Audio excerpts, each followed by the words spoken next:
Ladies and gentlemen, the guy at the end of the bar proudly presents the Dantanna's Late Shift. Brought to you by attorney Ray Giudice. And now the two men to take you to new heights in sports conversation, Nick Ciullini and Matt Chernoff. Now back to the Dantanna's Late Shift. Brought to you by attorney Ray Giudice with the Ciullini All Cello Orchestra and the Chernoff Improvisational Mimes. And welcome back to the Late Shift. Here's our man, the man in the know when it comes to all legal matters, and we like to apply them to the sports world. It's Ray Giudice. Ray, it's good to see you. Good evening, guys. We start with a story that caught us off guard on Friday. Mookie Blaylock, the former Hawk guard, he crosses over the median during rush hour traffic, ends up hitting another car head-on. There's a fatality, and now he's looking at vehicular homicide, failure to maintain lane, driving on a suspended license. He's in deep doo-doo. He is. Let's talk about vehicular homicide. There's two counts. Count 2 is what Mookie is charged with. That's a misdemeanor vehicular homicide. All it takes is an accident. You run a red light, a stop sign here, crossing the center line and hitting the other vehicle. It's his passenger that is the fatality. I think it's a legal term, too, deep doo-doo, Tried my best. You just used. Let's talk about Titus Young and the fact that he was arrested 3 times in about a week span. We know that he is still looking for an NFL team, and I think he's going to be looking for quite some time. The NFLPA stepped up and said, look, we tried to offer him help many times. He refused our help. Yeah, and this is a ramp-up situation for him. He's had some incidents in the past that were, albeit minor, misdemeanors, disorderly conducts, but this last situation is an armed robbery, basically a home invasion. Those are a series of felonies for which my clients and every lot of the lawyers' clients do prison time.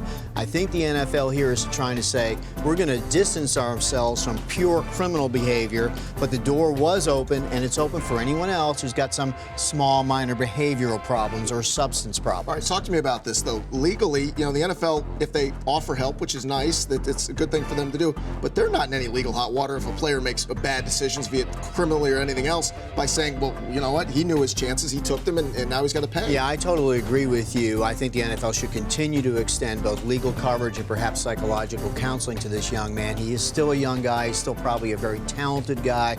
And, you know, people can make comebacks from bad mistakes in their life. So Robert Downey Jr. just a few years ago was doing time for heroin possession, and I think he's, you know, one of the richest guys, like richest Iron Man in the world. Apparently. I'm sorry, I'm guilty of my nose. He keeps getting into your shot. But, you know, there's a future. Nose, I can't help it. There could be a future for this young man if somebody wants to step up and give him some help. Sorry about that. That's all right. I work right through it. I go work out. There's a surgeon out there that can help out. All right, talk to me about this EA sports lawsuit. Yeah. What could end up coming from this? The hearing that's set in late June is to see whether or not this is going to be certified as a class action, and then it changes from Ed O'Bannon's case, one guy, to every athlete whose image has ever been reproduced on EA Sports, ESPN, past, present, and what everybody's really worried about is all the future damages that could have. So this is going to change potentially college sports, professional sports. Every blue chip recruit who signs with the University of Alabama or Georgia is going to say 2 things.